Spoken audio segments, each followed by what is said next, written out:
আল্লাহ পাক রব্বুল আলামিন বলেন ওয়া ইবাদুর রহমানিল্লাযীনা ইয়ামশুনা আলাল আরদি হাওনা ওয়া ইযা খাতাবাহুমুল জাহিলুনা ক্বালু সালামা। আল্লাহু আকবার পড়েন।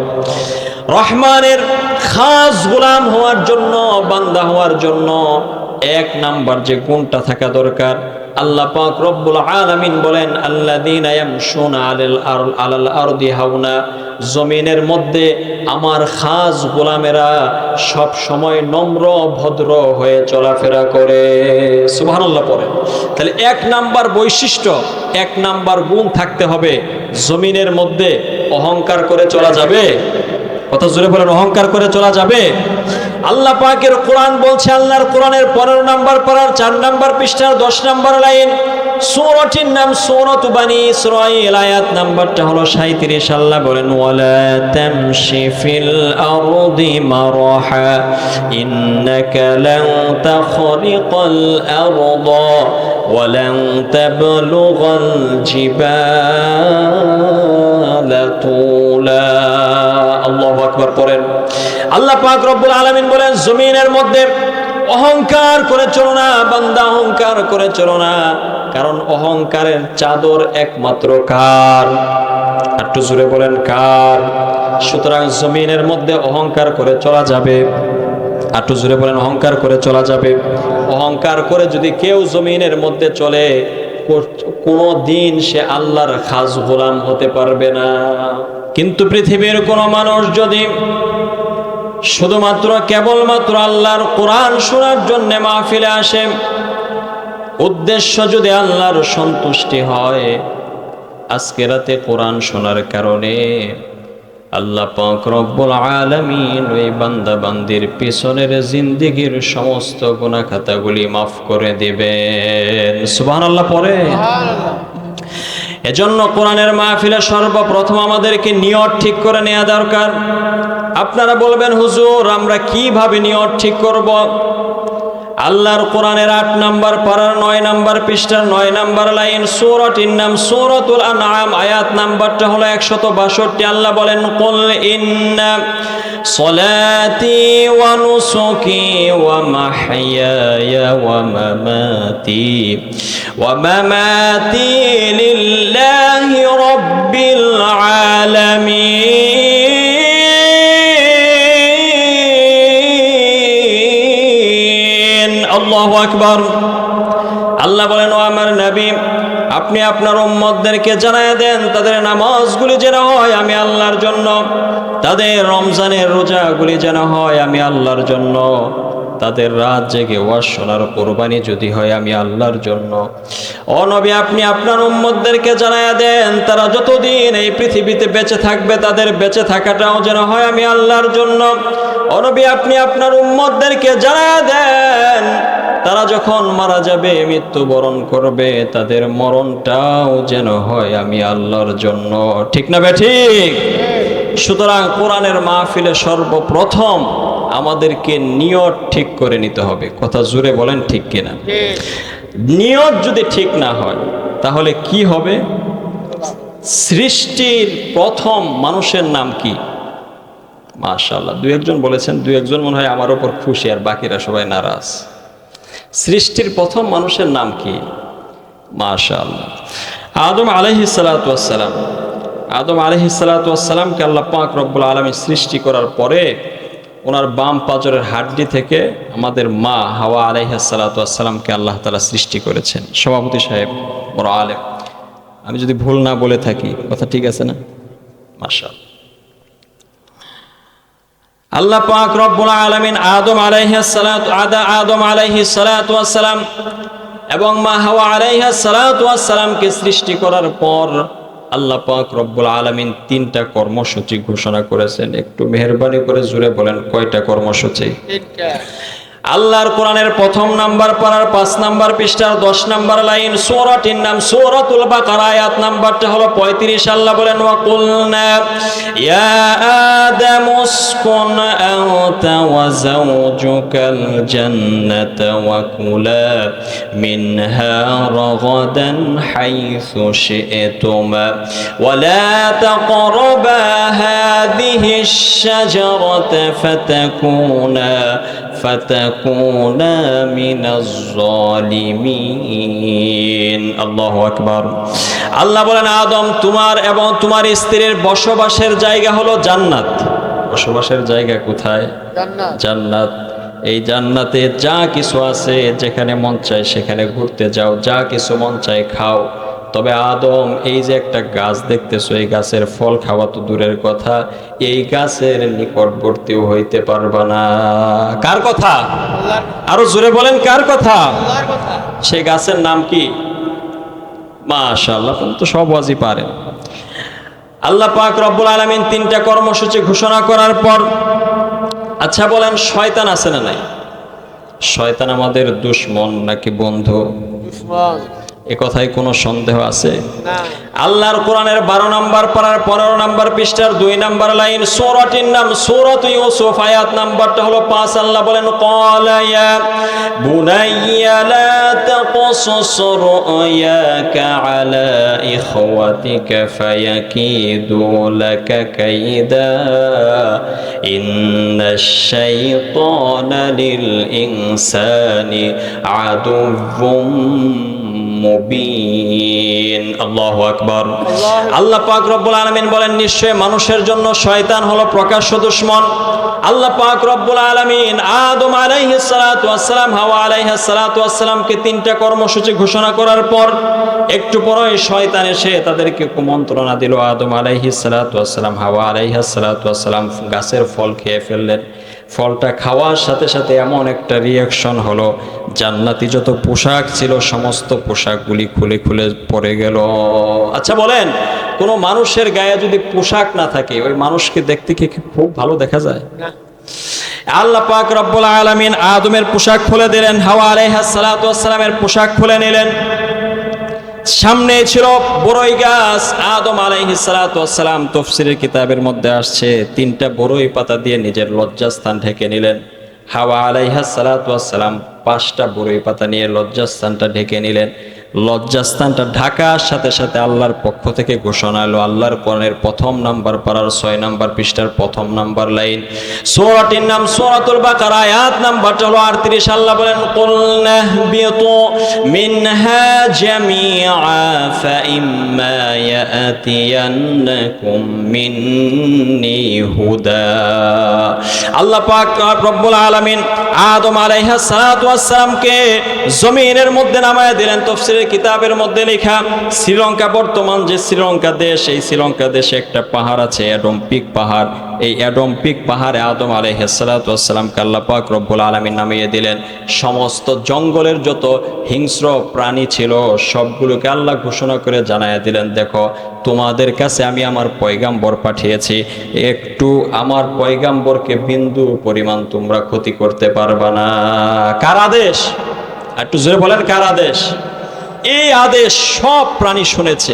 সব প্রাণী শোনার পরে একটা হরিণ আল্লাহকে ডেকে বলতেছে, মালিক, তোমার নবীর সাথে আমি একটু সাক্ষাৎ করতে চাই। তো আল্লাহ পাক রব্বুল আলামিন হরিণের দোয়া কবুল করেছেন। তো হরিণ গেছে আদম আলাইহিস সালাতু ওয়াস সালামের সাথে সাক্ষাৎ করতে। তো আদম আলাইহিস সালাতু ওয়াস সালাম মেজবান হিসাবে, হরিণ মেহমান হিসাবে কি দিবেন খাইতে? সাথে তো কিছু নাই, কোনো খাবার নাই, কিছুই নাই, জান্নাত থেকে কিছুই আনতে পারেন নাই। ওই যে লজ্জাস্থান ঢাকছিলেন 3টা বড়ই পাতা দিয়ে, ওইখান থেকে একটু বড়ই পাতা ছিঁড়ে হরিণের মুখে তুলে দিয়েছেন। সুবহানাল্লাহ। ফলশ্রুতিতে এই জান্নাতি পাতা খাওয়ার পরে হরিণের ভিতর থেকে এমন মেশকে আম্বরের সুগন্ধি বের হয়েছে, গোটা জঙ্গলে এই মেশকে আম্বরের সুগন্ধি ছড়িয়ে গেছে। সুবহানাল্লাহ। পরে এবার বনের সমস্ত হরিণ এই হরিণের কাছে আইসা বলতেছে, তোর শরীর থেকে এত সুঘ্রাণ বের হয়, কারণটা কি? বলে, গেছিলাম আদম নবীর কাছে, জান্নাতি পাতা খাওয়াই দিছে, তারপর থেকে এরকম সুঘ্রাণ বের হচ্ছে। এবার সমস্ত হরিণ মিলে বুদ্ধি করছে, তারা যুক্তি করেছে যে চলো আমরাও যাই আদম নবীর কাছে, গাছের পাতা খাইতে। তো সব হরিণ গেছে আদম নবীর সাথে দেখা করতে, জান্নাতি পাতা খাইতে। তো আদম আলাইহিস সালাতু ওয়াস সালাম একটু একটু করে সব হরিণকে একটু একটু করে পাতা খাইয়ে দিয়েছেন। কিন্তু যতই পাতা খায়, কিন্তু কোনো হরিণের শরীর থেকে আর কি বের হয় না, ঘ্রাণ বের হয় না। কারণ কি? নিয়তের মধ্যে ভেজাল আছে না নাই? প্রথম হরিণ গিয়েছিল পাতা খাইতে নাকি আদম নবীর সাথে সাক্ষাৎ করতে? মাশাআল্লাহ, আদম নবীর সাথে সাক্ষাৎ করতে গেছে, তার নিয়ত ভালো ছিল। কিন্তু যারা গেছে পাতা খাইতে, তাদের শরীর থেকে আর ঘ্রাণ বের হয় না। এজন্যই কোরআনের মাহফিলে সর্বপ্রথম আমাদের নিয়ত ঠিক করে নেওয়া দরকার। এখনো যাদের নিয়তের মধ্যে একটু একটু ভেজাল আছে, তা আমরা আমার সাথে মেহেরবানি করে কণ্ঠে মিলিয়ে জবানটা ছেড়ে দিয়ে আমার সাথে মেহেরবানি করে জায়নামাজের দোয়া, যেই দোয়াটা আমরা জায়নামাজ দাঁড়াইয়া পড়ি, ইব্রাহিম আলাইহিস সালাতু ওয়াস সালাম পড়েছিলেন। আল্লাহর কোরআনের 7 নম্বর পারার 16 নম্বর পৃষ্ঠার 11 নম্বর লাইন, সূরাটির নাম সূরাতুল আনআম, আয়াত নাম্বারটা হলো 98। আল্লাহ পাক রব্বুল আলামিন বলেন, ইন্নী ওয়াজ্জাহতু ওয়াজহিয়া লিল্লাযী ফাতারাস সামাওয়াতি ওয়াল আরদা হানিফা ওয়া মা আনা মিনাল মুশরিকিন।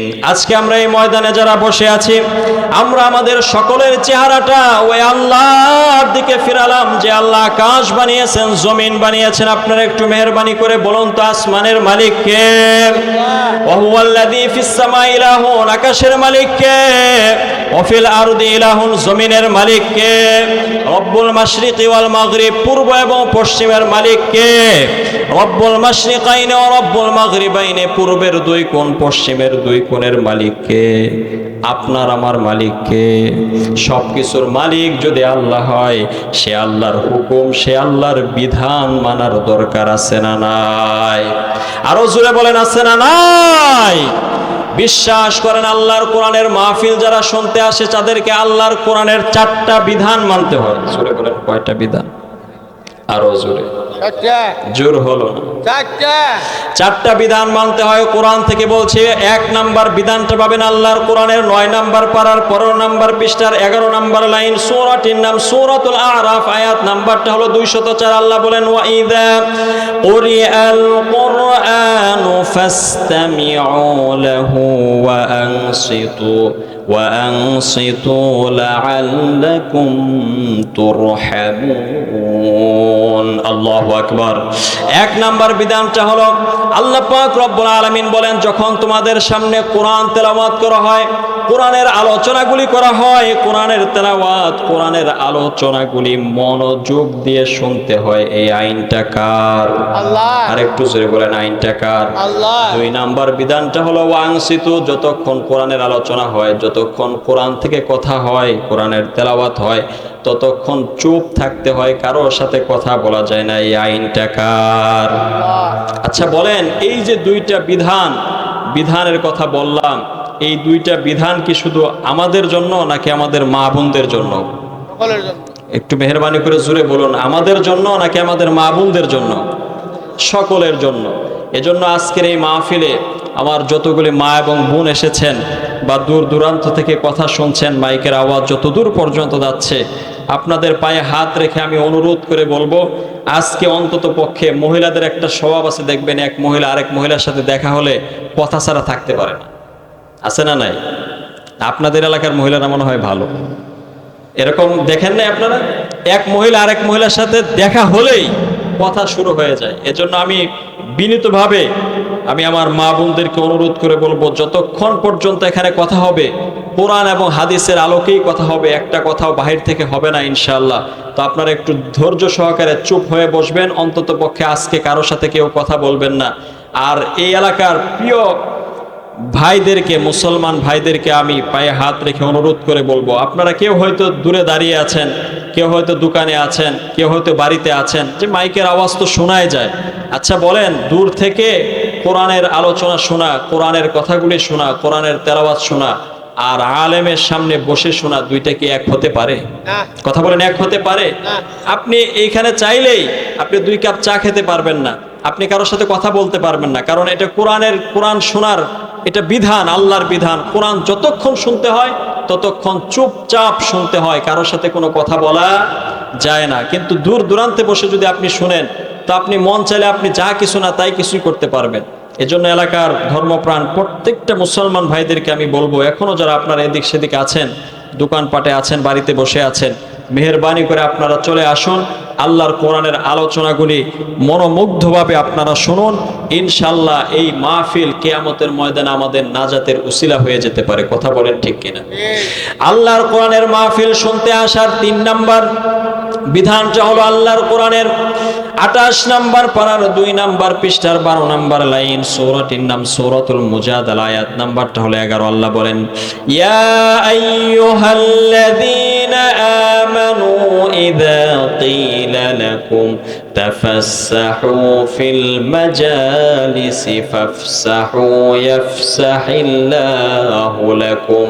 আল্লাহ পাক রব্বুল আলামিন বলেন, ও আমার ঈমানদার বান্দারা, যখন তোমরা কোরআনের মাহফিলে বসো, কোরআনের মাহফিল শুনতে যাও, সামনে যখন ফাঁকা জায়গা থাকে, যখন বলা হয় ফাঁকা জায়গাগুলো পূরণ করে দাও, একটা সেকেন্ড দেরি করা যায় না, সাথে সাথে সামনের ফাঁকা জায়গাগুলো পূরণ করে দিতে হয়। এই আইনটা কার? আর একটু জোরে বলেন, আইনটা কার? তাহলে এখন দেখি কে কে আল্লাহর আইন আপনারা মানেন। একটু মেহেরবানি করে সামনের দিকে চলে আসতে হবে। একটু মেহেরবানি করে আসেন, আসেন প্রিয় ভাইয়েরা, একটু সামনের দিকে চলে আসেন। আল্লাহর বিধানটা অন্তত পক্ষে আমরা মেনে কোরআনের কথা শুনবো ইনশাআল্লাহ। এই যে আপনাদেরকে কষ্ট দিয়ে সামনের দিকে আনলাম, এতে কি আপনারা আমার উপর খুব রাগ করেছেন? খুব বেজার হয়েছেন? বদদোয়া দিবেন? আসলে একটা জায়গায় যখন একজন বসে, তার মধ্যে আবার শীতের দিন, শীতের রাত্র, এমনিতেই নিচে বসা খুবই কষ্ট, মাটিতে বসে থাকা এটা খুব কষ্ট, আসলেও কষ্ট। আবার একটা জায়গায় একটু বসে থাকলে জায়গাটা একটু হয়, একটু হয়, তো ওই জায়গা থেকে নড়াইয়া বসাইলে আরো কষ্ট। কথা জুড়ে বলেন, কষ্ট কিনা? কষ্ট। আরে কষ্ট আপনি স্বীকার করেন না কেন? এটা সত্য না? এ সত্য, আসলেই কষ্ট, এবং খুব কষ্ট। যে আনে তাকে গালি দিতে বলছে। আরে কথা বলেন, এটা বললে তো হবে না, কথা সত্য। কিন্তু আপনাদেরকে এই সামনে আনার 2টা কারণ। কয়টা কারণ? মেহেরবানি করে একটু জুড়ে বলেন কয়টা। আপনারা মনে করতেছেন যে হুজুর ওয়াজ করতেছে, আমি এখনো ওয়াজ শুরু করি নাই। আপনারা এটা মনে করেন না যে হুজুর মনে হয় ওয়াজ করে অর্ধেক শেষ করে ফেলছে। ওয়াজ এখনো শুরু করি নাই, আগে আপনাদের একটু গুছাই নিতেছে আর কি। ওয়াজ শুরু করবো একটু পরে, কোরআন হাদিসের আলোচনা তো একটু সামনে থেকে শুরু করবো ইনশাআল্লাহ। তো 2টা কারণ। একটা কারণ হলো এটা আল্লাহর বিধান। কার বিধান? তো এই মাহফিলে কি আমরা আল্লাহর বিধান ছাড়ার জন্য এসছি নাকি ধরার জন্য আসছি? মাশাআল্লাহ। এজন্য একটা বিধান আল্লাহর আমরা মানলাম, আল্লাহ পাক রব্বুল আলামিন এর উসিলায় আমাদেরকে জান্নাতের দিকে আগায় দিবেন। সুবহানাল্লাহ। দ্বিতীয় কথা হলো, আমি খুব দূরের বক্তা না, কথা বুঝতে পারছে? আমি আপনাদের পার্শ্ববর্তী গ্রাম, কাছে একদম 15 কিলো রাস্তা মাত্র পাড়ি দিয়ে আসছি। তো ঢাকা থেকে যদি কোনো বক্তা আসছে, তাহলে আপনারাও দূরে দূরে থাকতেন, ঢাকাও দূর, আপনারাও দূরে, তো আপনারাও দূরে দূরে বসতেন, এটা মানা যেত। কিন্তু আমি যেহেতু কাছে, আমি আপনাদের প্রিয় মানুষ, আপনারাও আমার প্রিয় মানুষ, তো প্রিয় মানুষদেরকে, কাছাকাছি মানুষদেরকে কি দূরে বসায় ওয়াজ করা যায়? কথা জুড়ে বলেন, ওয়াজ করা যায়? এজন্য আপনাদেরকে একটু কষ্ট দিয়ে হলেও একটু সামনের দিকে আনলাম।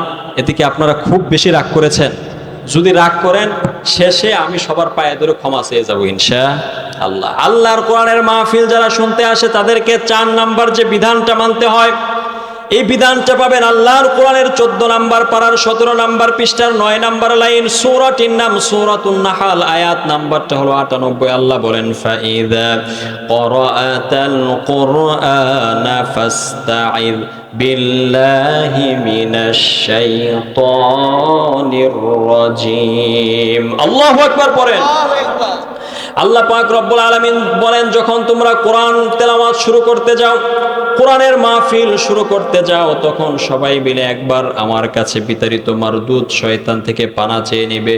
সকলে আমার সাথে পড়ুন, আউযু বিল্লাহি মিনাশ শাইতানির রাজীম। বিতাড়িত মারদুদ শয়তান থেকে আমরা একজনের কাছে আশ্রয় চাইলাম, তিনি কে? আল্লাহ। বিতাড়িত মরদুদ শয়তান থেকে আমরা আল্লাহর কাছে পানা চেয়ে আজকের মাহফিল শুরু করতে যাচ্ছি ইনশাআল্লাহ। শুরুতেই আলোচনা শুরুতেই আপনাদের একটু ম্যাগনেট জানতে চাচ্ছি, আমি একটু মতামত জানতে চাচ্ছি যে আপনারা লোক সংখ্যায় কম, মাইকও কম, কথা বুঝেন নাই, সাউন্ড সিস্টেমও কম। আমি মাগরিবের পর এক জায়গায় বয়ান করে আসছি, কমপক্ষে 20টা মাইক আছে, 4টা বক্স আছে, বিশাল আয়োজন, কথা বুঝতে পেরেছেন তো? আপনার মানুষও কম, সাউন্ড সিস্টেমও কম, কিন্তু কম সংখ্যক মানুষ কিয়ামতে জান্নাতি হবে, সেদিক দিয়ে আমরা আগাই আছি, কথা কি বুঝতে পেরেছেন? তো কোরআন হাদিসের, তো আপনাদের কাছ থেকে আমি একটু ম্যাগনেট জানতে চাচ্ছি, মতামত জানতে চাচ্ছি যে আপনারা যতক্ষণ কথা শুনবেন কোরআন হাদিস থেকে শুনবেন নাকি কিচ্ছা কাহিনী শুনবেন? কোরআন হাদিস। মাশাআল্লাহ, এই কথায় সবাই একমত? সবাই একমত। তো দেখেন, যদি কিচ্ছা কাহিনী শুনেন, অনেক জায়গায় কোরআন ওয়াজ মাহফিলে কিচ্ছা কাহিনী হয়, কিচ্ছা কাহিনী শুনলে কি হবে? একটা লাভ হবে, ওটা হলো কানের একটু সুরসুরি মিটবে, একটু মজা লাগবে, আর কিচ্ছু হবে না, বিশ্বাস করেন, আর কিছু না। এই যে গান যে যারা শোনে, এই খুব মজা লাগে, একটু মজা লাগে, পরে যেই শেষ, আর কিছু লাগে না। আল্লাহর কোরআন যারা শোনে, আল্লাহ নবী বিশ্ব নবী রাহমাতুল লিল আলামিন বলেন, আল্লাহর কোরআন যারা শোনে, কোরআনের মাহফিল যারা শোনে, কমপক্ষে তাদের 60টা লাভ হবে। জোরে বলেন, কয়টা লাভ? 7টা। 1 নাম্বার লাভটা পাবেন, বিশ্ব বিখ্যাত 6টা হাদিসের কিতাব আছে, বুখারী, মুসলিম, তিরমিজি, আবু দাউদ, ইবনে মাজাহ, নাসাই শরীফ। এই বিশ্ব বিখ্যাত 6টা হাদিসের কিতাবের মধ্য থেকে একটা হাদিসের কিতাবের নাম হচ্ছে তিরমিজি শরীফ। কি হুজুর, আছে না নাই? তিরমিজি শরীফের 1490 নাম্বার হাদিসের মধ্যে রাসূল বলেন, আমার কোন উম্মত যদি কোরআনের একটা হরফ তেলাওয়াত করে বা একটা হরফের তেলাওয়াত শুনে, সাথে সাথে ওই বান্দার আমল নামায় কম পক্ষে 10টা নেকি লেখা হবে। সুবহানাল্লাহ পড়েন। 2 নাম্বার লাভটা হলো আশিক রহমান আল আদাবি। আজকের এই মাহফিল থেকে যতগুলি কোরআনের আয়াত তেলাওয়াত করব, কোরআনের আলোচনা করব, এই মাইকের আওয়াজ যত দূর পর্যন্ত যাবে, অত্র এলাকায় যতগুলো গোরস্থানে মানুষগুলি শুয়ে আছে, আল্লাহ পাক রব্বুল আলামিন ক্ষণিকের জন্য হলেও কোরআনের সম্মানে প্রত্যেকের মুসলমানের কবরের আযাবগুলি মাফ করে দেবে। সুবহানাল্লাহ পড়েন। 3 নাম্বার লাভটা হলো, আমি আশিক রহমান আদাবি আজকের এই মাহফিল থেকে যতগুলো কোরআনের আয়াত তেলাওয়াত করব, আমার তেলাওয়াতকৃত আওয়াজ যতদূর পর্যন্ত যাবে, আমার অত্র এলাকায় যতগুলো মা এবং বোন তাদের পেটে বাচ্চা নেই কোরআনের তেলাওয়াতগুলো শুনবে, বিশ্বাস করেন এই বাচ্চাগুলো যখন ভূমিষ্ঠ হবে, এই বাচ্চাগুলো হাবাগোবা হবে না, কোরআনের কর্মী হয়ে দুনিয়াতে ভূমিষ্ঠ হয়ে যাবে। সুবহানাল্লাহ পড়েন। আমাদের সন্তানগুলো কোরআনের কর্মী হোক, এটা কি আমরা চাই? তাহলে কোরআন শোনার দরকার আছে না নাই? 4 নাম্বার লাভটা হলো, মিশকাত শরীফের হাদিস, লা ইয়াকউদু কওমুন ইয়াযকুরুনাল্লাহ তাআলা ইল্লা হাফাতহুমুল মালায়েকা ওয়া গাশিয়াহুমুর রাহমা ওয়া নাযালাত আলাইহিমুস সাকিনা ওয়া যাকারাহুমুল্লাহু ফী মান ইনদা। 4 নাম্বার লাভটা হলো, আল্লাহর নবী বলেন, যখন কোনো আমার উম্মতের দলেরা বসে বসে আল্লাহর কোরআনের তেলাওয়াত করে, কোরআনের তেলাওয়াত শুনে, আল্লাহ পাকের অসংখ্য অগণিত ফেরেশতা তাদেরকে চারদিক দিয়ে বেষ্টন করে রাখে। সুবহানাল্লাহ পড়েন। তাহলে আমরা মানুষ কম হলেও আমাদের সাথে অসংখ্য অগণিত আল্লাহর ফেরেশতা আছে না নাই? 5 নাম্বার লাভটা হলো, ওয়াগাশিয়াহুমুর রাহমা। যতক্ষণ পর্যন্ত কোরআনের আলোচনা হয়, কোরআনের আলোচনাগুলি মানুষ শোনে, ততক্ষণ পর্যন্ত আল্লাহ তাআলার অসংখ্য অজস্র রহমত বান্দার উপর নাজিল হতে থাকে। সুবহানাল্লাহ পড়েন। 6 নাম্বার লাভটা হলো, বিভিন্ন কারণে, সাংসারিক কারণে, চাকরি বাকরির কারণে, ক্ষেত খামারে কাজ করার কারণে, বিভিন্ন কারণে আমাদের অন্তরটা অনেক সময় পেরেশান থাকে। কথা জুড়ে বলেন, ঠিক কিনা? অনেক সময় আমাদের অন্তরটা পেরেশান থাকে। আল্লাহ নবী বলেন, যদি আমার কোন উম্মত পেরেশান অন্তর নিয়ে কোরআন শুনতে বসে, বিশ্বাস করেন আল্লাহ নবী বলেন, ওই পেরেশান অন্তরগুলো কোরআনের বরকতে আল্লাহ তাআলা ঠান্ডা করে দেন। সুবহানাল্লাহ পড়েন। 7 নাম্বার সবচাইতে বড় লাভটা হলো, ওয়া যাকারাহুমুল্লাহ ওয়াযাকারাহুমুল্লাহু ফীমান ইনদা, আমরা অল্প কিছু সংখ্যক মানুষ এখানে বসে বসে আল্লাহর কোরআনের তেলাওয়াত করছি, আল্লাহর জিকির আজকার করছি। ইন দ্য মিন টাইম, এমন সময়ে আল্লাহ পাক রব্বুল আলামিন আরশে আজিমে বসে ফেরেশতাদেরকে নিয়ে আমাদের নামের জিকির করতেছেন। সুবহানাল্লাহ পড়ে। এজন্য কোরআন শুনলে লাভ আছে না নাই? সে কোরআন শোনানোর লক্ষ্যেই আমি পবিত্র কোরআনুল কারীমের 25তম সূরা, সূরাটির নাম সূরাতুল ফুরকান। একটু মেহেরবানি সকলকেই বলতে হবে সূরাটার নাম কি? ফুরকান। মাশাআল্লাহ, সূরাটার নাম সূরাতুল ফুরকান। এই ফুরকান থেকে 63, 64 এবং 65 নম্বর আয়াত তেলাওয়াত করেছি। আমি আয়াতকৃত তেলাওয়াতের মধ্যেই কিছু আলোচনা করব ইনশাআল্লাহ। ডিকশনারি খুলে দেখবেন ফুরকান শব্দের অনেকগুলি অর্থ, তার মধ্যে একটা অর্থ হলো যেই জিনিস সত্য এবং মিথ্যার মধ্যে পার্থক্য করে দেয়। সত্য এবং মিথ্যার মধ্যে কি করে দেয়? পার্থক্য করে দেয়। হক আর বাতিলের মধ্যে কি করে দেয়? পার্থক্য করে দেয়। আচ্ছা, আপনাদের কাছে আমি মেহেরবানি করে একটু জানতে চাচ্ছি, সত্য আর মিথ্যা কি কখনো এক হতে পারে? কথা জুড়ে বলেন, এক হতে পারে? হক আর বাতিল কি কখনো এক হতে পারে? কিন্তু আজকে আমাদের সমাজের কিছু নামদারি মুসলমান, তারা এই যে সামনে রোজা আসতেছে, এই রোজাকে পূজা বানাতে চায়। আছে না নাই? আপনারা বক্তব্য শুনেন নাই? রোজাকে কার সাথে তুলনা করে? পূজার সাথে তুলনা করে। তারা মসজিদকে মন্দির বানাতে চায়, তারা মসজিদ মন্দিরকে এক বানাতে চায়, তারা আল্লাহ ভগবানকে এক বানাতে চায়। কিন্তু তারা জানে না যে আল কোরআনের নিবেদিত প্রাণ মুসলমানরা বেঁচে থাকতে বাংলার জমিনে কখনো এরকমটা হতে দেওয়া হবে না। আপনারা কি আমার সাথে একমত? তো এই একমত যদি থাকেন তাহলে এই সূরা ফুরকান থেকে আলোচনা শুনলে কিছু লাভ হবে। তো এই সূরা ফুরকানের 63, 64, 65 নাম্বার আয়াত আপনাদের সামনে আমি তেলাওয়াত করেছি। আল্লাহ পাক রব্বুল আলামিন এই আয়াতগুলির মধ্যে তার খাস কিছু বান্দা, খাস কিছু গোলামের বৈশিষ্ট্য আলোচনা করেছেন। আচ্ছা, খাস গোলাম আর এমনি বান্দা, এই দুইটার মধ্যে পার্থক্য আছে না নাই? কথা জুড়ে বলেন, আছে না নাই? পৃথিবীতে যত মানুষ আছে সবাই কার বান্দা? একটু জোরে বলেন, কার বান্দা? আল্লাহর বান্দা, আল্লাহর গোলাম। কিন্তু এর ভিতর থেকে আল্লাহ তাআলার কিছু খাস বান্দা আছে। কি বান্দা আছে? খাস বান্দা আছে। সবাই আমরা আল্লাহর গোলাম, কিন্তু এর মধ্য থেকে কিছু কি আছে? খাস বান্দা আছে। তো খাস বান্দা এমনি এমনি হওয়া যায় না, কিছু বৈশিষ্ট্য, কিছু কোয়ালিটি আছে খাস বান্দা। তো আপনারা দেখবেন, যদি আজকে আমাদের মাহফিলে মনে করেন এমপি সাহেব আসলো, এমপি সাহেবের সাথে দেখবেন অনেক লোকজন আসে, আসে না? অনেক লোকজন আসে।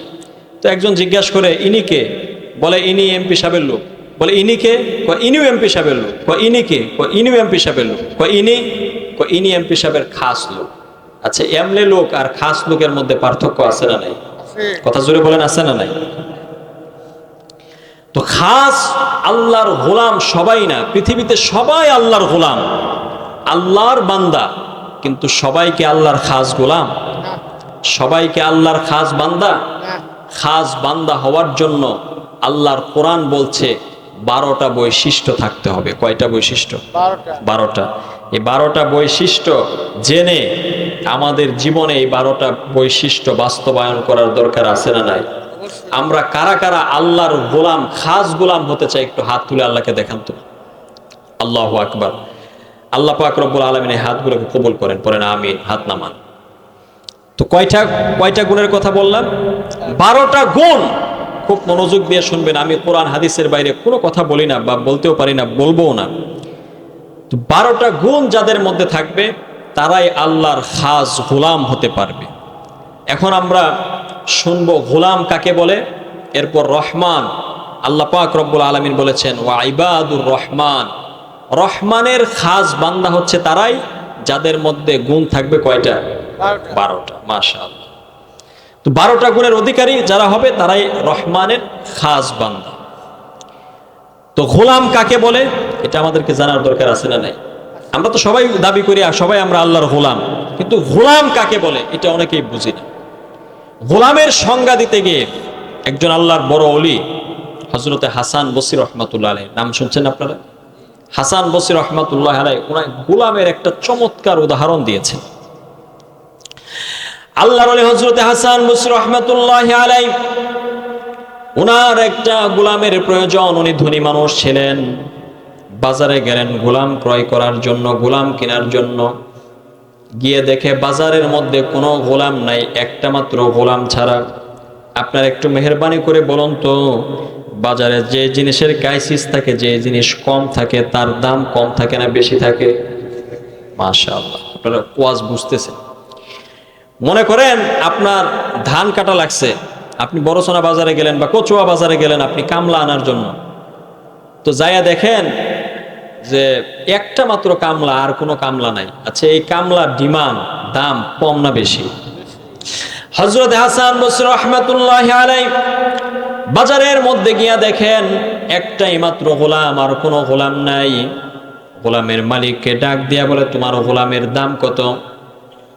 আল্লাহর ওলি হযরত হাসান বসরি রাহমাতুল্লাহি আলাইহির কথা শুনে গোলামের মালিক ডাক দিয়া বলে, আমার এই গোলামের দাম হলো 1000 দিনার। কয় হাজার দিনার?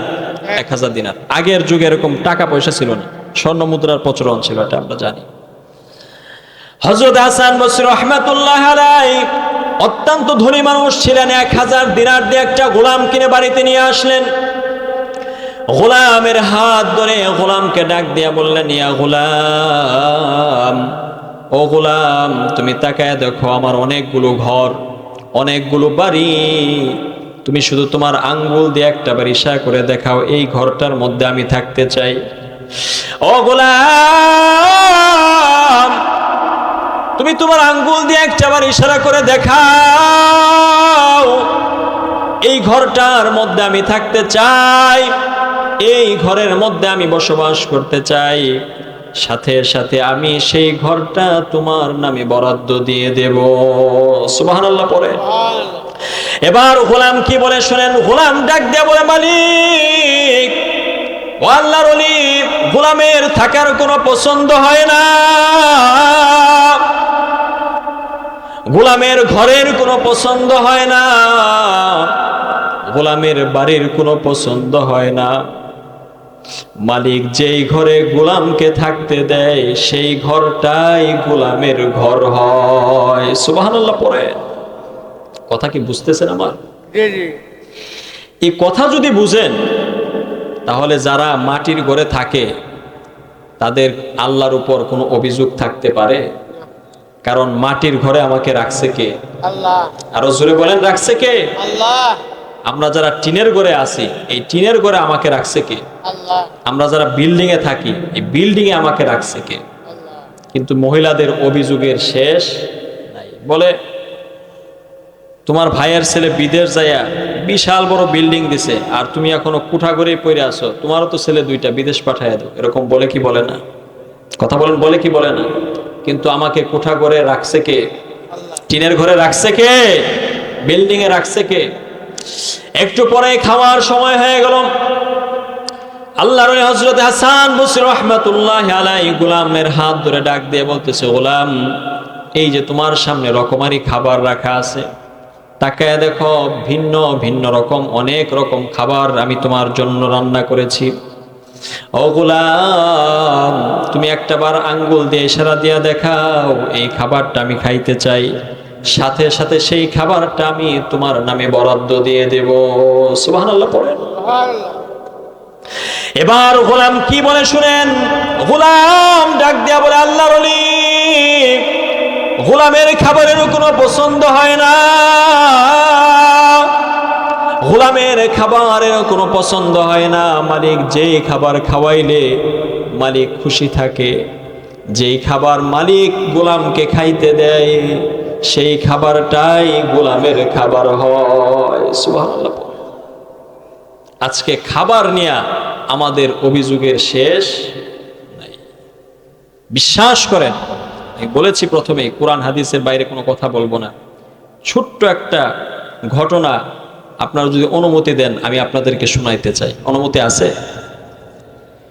আমি যখন দাওরায়ে হাদিস পড়ি, হুজুর, আমি যখন দাওরায়ে হাদিস পড়ি, কওমি মাদ্রাসায় দাওরায়ে হাদিস হচ্ছে সর্বশেষ ক্লাস, এরপরেই মৌলানা হয়। কথা কি বুঝতে পেরেছেন? আর মাদ্রাসার খাবার স্বাভাবিক বাড়ির খাবারের চাইতে একটু নরমাল, এটা আপনারা জানেন না? যাদের হ্যাঁ অনেক নরমাল হয়। তো দেখা যায় এই যারা আপনারা সন্তান দিয়েছেন মাদ্রাসায় পড়ালেখা করতে, খাবারটা একটু বেশি নরমাল হয়। মাদ্রাসার খাবার বাড়ির খাবারের মতো তো আর হয় না, যত ভালো করে রান্না করুক কিন্তু বাড়ির খাবারের মতো হয় না। তো দাওরায়ে হাদিসের ক্লাসে হুজুর আসবে, এর আগ মুহূর্তে আমরা সকালে খাবার খাইছি, আলু ভর্তা দিছে, ডাউল দিছে, আলু ভর্তার ভিতরে লবণ মরিচ হয় নাই, আর ডাউলের ভিতরে লবণ দেয়ই নেই। আচ্ছা বলেন, লবণ ছাড়া ডাউল কি খাওয়া যায়? মরিচ ছাড়া ভর্তা খাওয়া যায়? মজা লাগে? তো কোন রকম খাইছি খিদার তাড়নায়। তো সবাই ক্লাসের মধ্যে বলা বলি করতেছে আজকে কি খাবার দিল, খাবারের মধ্যে কোনো মজা নাই, কোনো টেস্ট নাই, এই খাবার খাইয়া সারাদিন কেমনে পড়বো, সারাদিন কেমনে পার হবে। তো হুজুর, যে হুজুর আমাদেরকে বুখারী শরীফ পড়িয়েছেন, উনি যে সিঁড়ির মধ্যে দাঁড়ায় আমাদের কথা শুনতেছেন, এটা আমরা কেউ দেখি নাই। তো হঠাৎ হুজুর ভিতরে প্রবেশ করছেন। তো ভিতরে প্রবেশ করার পর আমরা সবাই চুপ হয়ে গেছি। তো হুজুর ডাক দিয়ে বলতেছে আজকে সকালে কি নাস্তা দিয়েছে? আমরা বললাম আলু ভর্তা ডাউল। কয়েকজনে যায় বোর্ডিং থেকে আলু ভর্তা ডাউল নিয়ে আসো। তো আমরা সবাই দাঁড়ায় আছি। তো একটা ছাত্র গিয়ে কিছু ভাত, কিছু আলু ভর্তা, কিছু ডাউল নিয়ে আসছে। বিশ্বাস করেন, খোদার কসম করে বলছি, হুজুর এই ডাউলের প্লেট, এই ভাতের প্লেটটা এরকম ডান হাতে এভাবে নিয়ে সমস্ত আমরা ক্লাসে যত ছাত্র ছিলাম সকলকে ডাক দিয়ে বলতেছে, বাবারা এই খাবারের দিকে তোমরা সবাই একটু তাকাও। তো আমরা সবাই এই খাবারের দিকে তাকিয়েছি। হুজুর চোখটা বন্ধ করে বলতেছে, বাবারা সবাই বুকে হাত দাও। বুকে হাত দিয়েছি।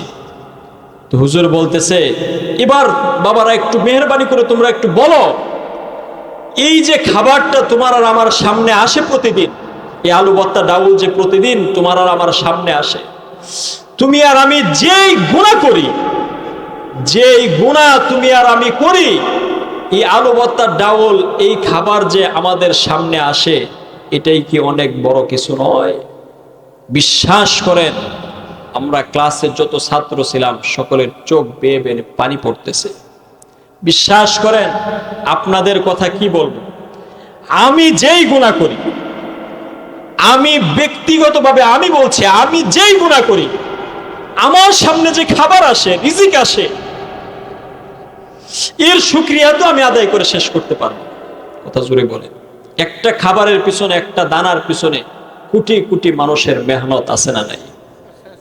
বিশ্বাস করেন, নবীজি সাল্লাল্লাহু আলাইহি ওয়াসাল্লামের বিশ্ববিখ্যাত একজন সাহাবী নাম ওমর, নাম কি?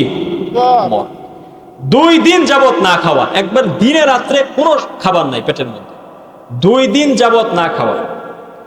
হঠাৎ করে 2টা খেজুর আর 1 ডুব পানি, এতটুক পানি হাদিয়ে আসছে।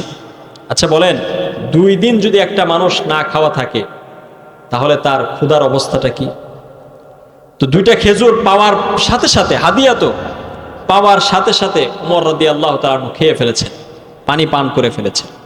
বিশ্বাস করেন, নবী ডাক দিয়ে বলেছেন, ওমর এই যে 2টা খেজুর খাইলা আর 1 ডুব পানি খাইলা, এই খেজুর আর পানি খেয়ে তুমি কতটুকু আল্লাহর শুকরিয়া আদায় করেছো, কতটুকু আল্লাহর ইবাদত করেছো, এর হিসাব কিয়ামতে আল্লাহর সামনে দিতে হবে। কথা কি বুঝতে পেরেছে? অথচ আমরা আজকে কি পরিমাণ খাবার নষ্ট করি, কি পরিমাণ খাবার ফালায়া দেই, কি পরিমাণ খাবার গরুকে খাওয়াই, ছাগলকে খাওয়াই, হাঁস মুরগিকে খাওয়াই, কিন্তু এক একটা দানার পিছনে কোটি কোটি ফেরেশতা, কোটি কোটি মানুষের মেহনত আছে না নাই? একটু হিসাব করেন, আমি আর আপনি যেই গুনাহ করি, এই গুনাহের পরেও যে আল্লাহ পাক রব্বুল আলামিন ডাল ভাত যাই কিছু আমাদের সামনে দেয়, এটা কি অনেক সৌভাগ্যের বিষয় না? আল্লাহর ওই হযরত হাসান বসরি রাহমাতুল্লাহি আলাইহি গোলামের কথা শুনে তো আশ্চর্য হয়ে গেলেন। হায় হায়, গোলাম কি বলে, গোলামের নাকি খাবারের কোনো চাহিদা নাই। পরের দিন সকালবেলা হযরত হাসান বসরি রাহমাতুল্লাহি আলাইহি গোলামকে নিয়ে কাজে বের হবেন। হযরত হাসান বসরি রাহমাতুল্লাহি আলাইহি গোলামকে ডাক দিয়ে বলতেছে, গোলাম এই যে তোমার সামনে রকমারি পোশাক রাখা আছে, অনেক পোশাক, যে পোশাকটা তোমার পরিধান করতে মন চায়, যে পোশাকের কালারটা তোমার ভালো লাগে, সেই পোশাকটা তুমি পরিধান করো। এবার গোলাম ডাক দিয়ে বলে, আল্লাহর ওলি, গোলামের কোনো পোশাকের পছন্দ হয় না,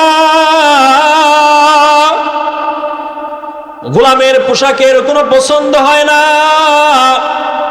মালিক যেই পোশাক পরিধান করালে গোলামকে চিনতে অসুবিধা না হয়, মালিক যেই পোশাক পরিধান করালে মালিক খুশি হয়, সেই পোশাকটাই গোলামের পোশাক হয়। সুবহানাল্লাহ। বিশ্বাস করেন, গোলামের এই কথাগুলি শোনার পর আল্লাহর ওলি হযরত হাসান বসরি রাহমাতুল্লাহি আলাইহি আর ঠিক থাকতে পারেন নাই।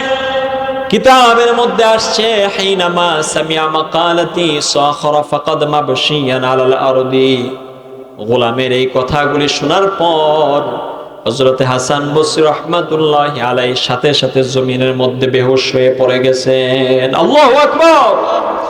আশেপাশের মানুষ এসে যখন ওনাকে একটু হুঁশে নিয়ে আসছেন, হযরত হাসান বসরি রাহমাতুল্লাহি আলাইহি গোলামকে হাত দিয়ে ইশারা দিয়ে ডাক দিয়ে দিয়ে বলে, গোলাম, ও গোলাম, এদিকে আয়, এদিকে আয়। ও গোলাম, তুই কয়েকটা টাকার কিনা গোলাম হওয়ার কারণে তোর যদি কোনো ঘরের পছন্দ না হয়, তুই কয়েকটা পয়সার কিনা গোলাম হওয়ার কারণে তোর যদি খাবারের কোনো পছন্দ না হয়, ও গোলাম, তুই টাকার কিনা গোলাম হওয়ার কারণে তোর যদি কোনো পোশাকের পছন্দ না হয়, আমিও তো একজন আল্লাহর গোলাম। আমরা কার গোলাম? আমিও তো একজন মাওলার গোলাম। আমার আবার কিসের গোলামের প্রয়োজন? না না, আমার কোনো গোলামের প্রয়োজন নাই। যা যা গোলাম, একদিন নয়, 2 দিন নয়, 3 দিন নয়, আমি তোকে গোটা জীবনের জন্য আজাদ করে দিলাম। সুবহানাল্লাহ পড়ে। তো গোলাম কাকে বলে এটা আমরা বুঝতে পেরেছি? কথা বলেন না কেন? বুঝতে পেরেছি। এবার আসেন, রহমান কাকে বলে এটা জানার দরকার আছে না নাই? আচ্ছা, মেহেরবানি করে আপনারা একটু বলুন তো, রহমান কার নাম? সবাই তো বললেন না। রহমান কার নাম? মাশাআল্লাহ। এক মাহফিলে, এই যে এদিকে বাঁশের চালা আছে না, বাসার চালা, বাসার চালা এক মাহফিলে আমি বলেছিলাম রহমান কার নাম? তো এক মুরব্বী চাচা দাঁড়ায় বলে, হুজুর, আমার চাচার নাম।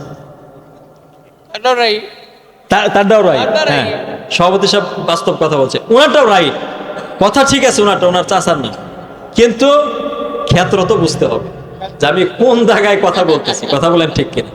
তো উনি দাঁড়ায় বলতে, আমি বললাম, মুরব্বী বসেন, মাশাআল্লাহ, আপনার চাচার নাম। তো রহমান কার নাম? আর জোরে বলেন কার নাম? এই আল্লাহর আল্লাহ নাম ছাড়াও আরো 99টা সিফতি নাম আছে। কয়টা? আল্লাহ পাক রব্বুল আলামিনের কোরআন বলছে, আল্লাহর কোরআনের 9 নম্বর পারার 13 নম্বর পৃষ্ঠার 4 নম্বর লাইন, সূরাটির নাম সূরাতুল আ'রাফ, আয়াত নাম্বারটা হলো 180। আল্লাহ পাক রব্বুল আলামিন বলেন, ওয়ালিল্লাহিল আসমাউল হুসনা ফাদউহু বিহা ওয়া যারুল্লাযীনা ইউলহিদুনা ফি আসমাইহি সায়ুজজাউনা মা কানু ইয়ামালুন। আল্লাহু আকবার। আল্লাহর আল্লাহ নাম ছাড়াও আরো 99টা নাম আছে।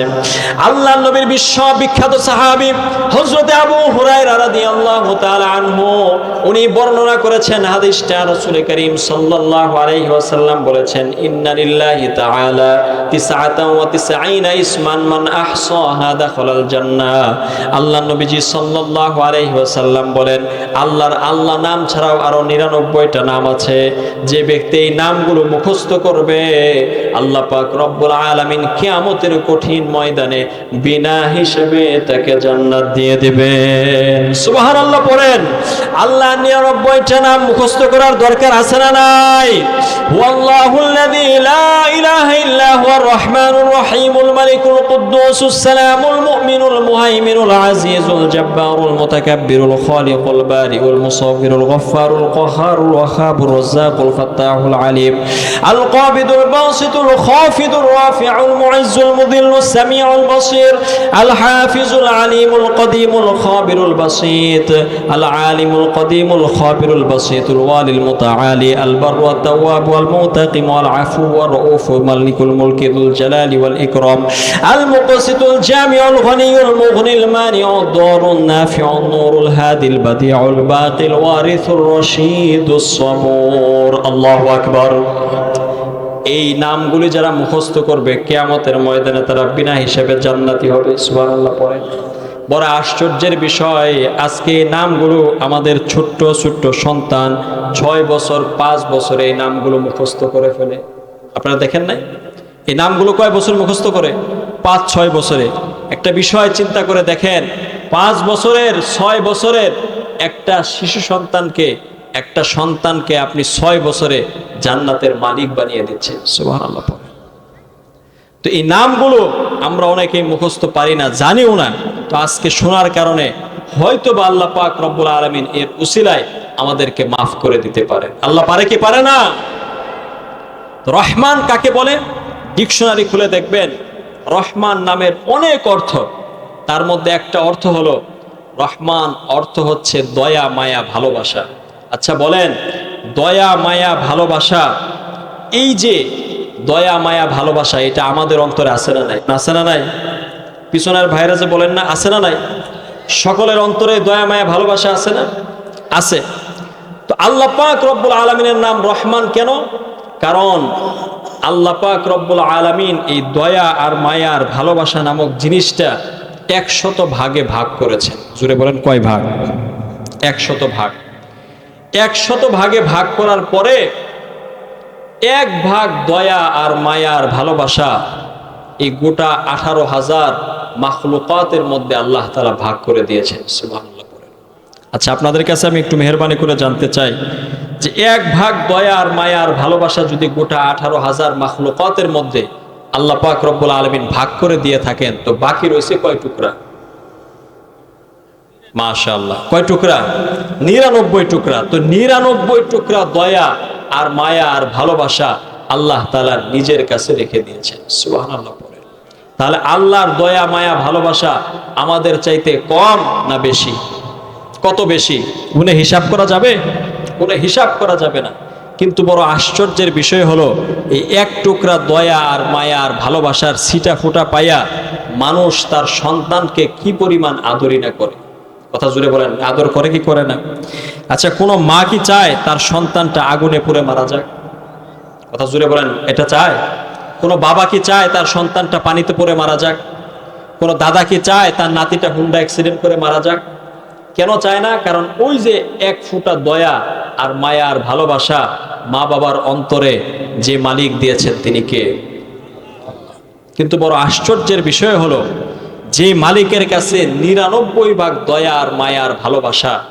পৃথিবীর কোনো মা একটু দয়া মায়া আর ভালোবাসা পায়া সে চায় না তার সন্তানটা আগুনে পুড়ে মারা যাক কিন্তু যে আল্লাহর কাছে 99 ভাগ দয়া আর মায়া সে আল্লাহ কিয়ামতের দিন আমাদেরকে জাহান্নামে কেমনে দিবেন এই প্রশ্ন আসে কি আসে না কথা জুড়ে বলেন আসে কি আসে না তো এই প্রশ্নের উত্তর জানার দরকার আছে না নাই উত্তর যদি দিতে চাই তাহলে আলোচনা লম্বা হয়ে যাবে 1 ঘন্টা প্রায় হয়ে যাচ্ছে তো শেষে একটু মনে করে দিয়েন যদি সময় থাকে ইনশাআল্লাহ এই উত্তরটা আমি দিয়ে যাব তো রহমানের গোলাম হওয়ার জন্য কয়টা কোয়ালিটি থাকা দরকার মাশাআল্লাহ আপনারা ওয়াজ মনে রেখেছেন কয়টা কোয়ালিটি থাকা দরকার 12টা 1 নাম্বার গুণ হলো আল্লাহ পাক রব্বুল আলামিন বলেন ওয়া ইবাদুর রহমানিল্লাযীনা ইয়ামশুনা আলাল আরদি হাওনা ওয়া ইযা খাতাবাহুমুল জাহিলুনা ক্বালু সালামা আল্লাহু আকবার পড়েন রহমানের খাস গোলাম হওয়ার জন্য বান্দা হওয়ার জন্য 1 নাম্বার যে গুণটা থাকা দরকার আল্লাহ পাক রব্বুল আলামিন বলেন আল্লাযীনা ইয়ামশুনা আলাল আরদি হাওনা, জমিনের মধ্যে আমার খাস গোলামেরা সব সময় নম্র ভদ্র হয়ে চলাফেরা করে। সুবহানাল্লাহ পড়েন। তাহলে এক নাম্বার বৈশিষ্ট্য, এক নাম্বার গুণ থাকতে হবে, জমিনের মধ্যে অহংকার করে চলা যাবে? কত জোরে বলেন, অহংকার করে চলা যাবে? আল্লাহ পাকের কোরআন বলছে, আল্লাহর কোরআনের 15 নাম্বার পারার 4 নাম্বার পৃষ্ঠার 10 নাম্বার লাইন, সূরাটির নাম সূরাতু বানী ইসরাঈল, আয়াত নাম্বারটা হলো 37। আল্লাহ বলেন ওয়ালা তামশি ফিল আরদি মারহা ইন্নাকা লান তাখরিকাল আরদা ওয়া লান তাবলুগাল জিবালা তুলা। আল্লাহু আকবার পড়েন।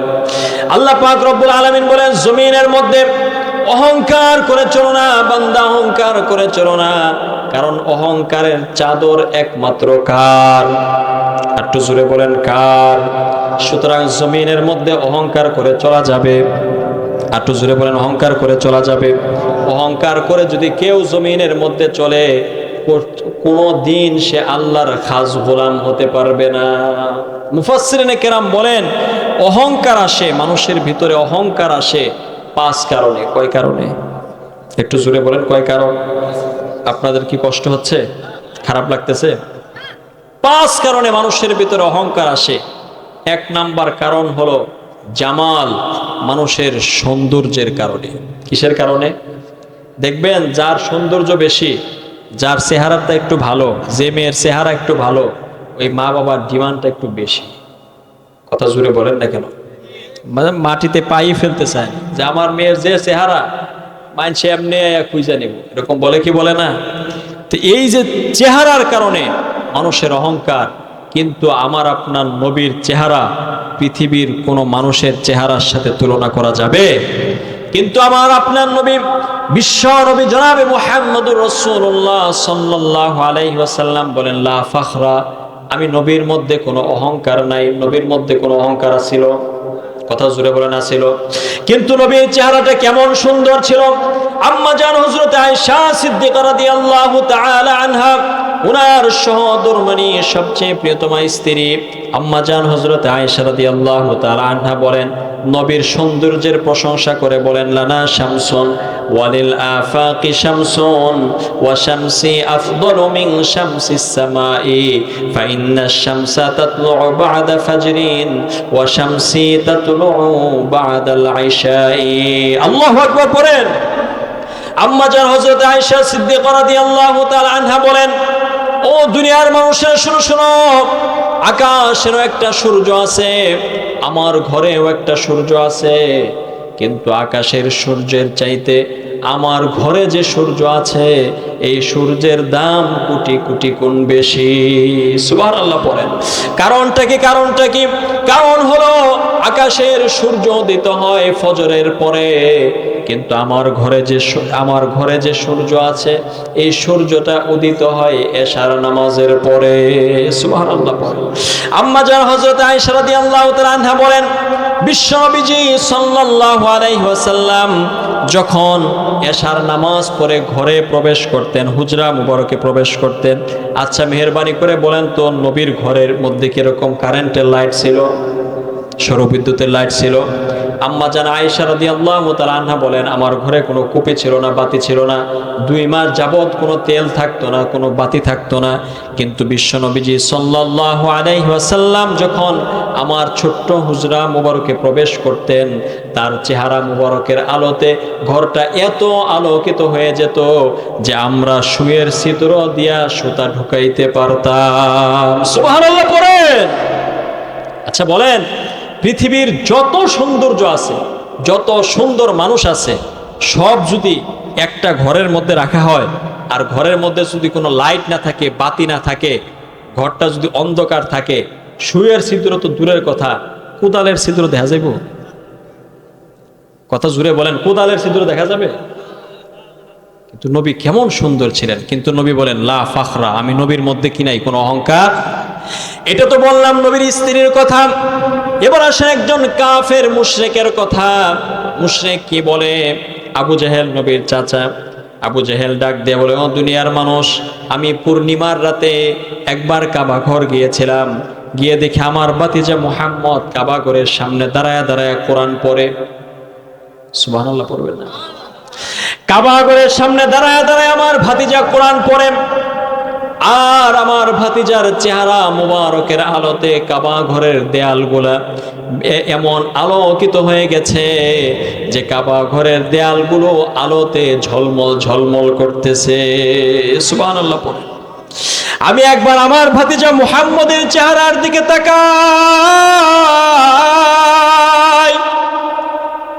আবার আমি আসমানের পূর্ণিমার চাঁদের দিকে একবার তাকাই। আমার কাছে মনে হয়েছে আসমানের পূর্ণিমার চাঁদের চাইতে আমার ভাতিজা মুহাম্মদের চেহারা কোটি কোটি গুণ ভালো।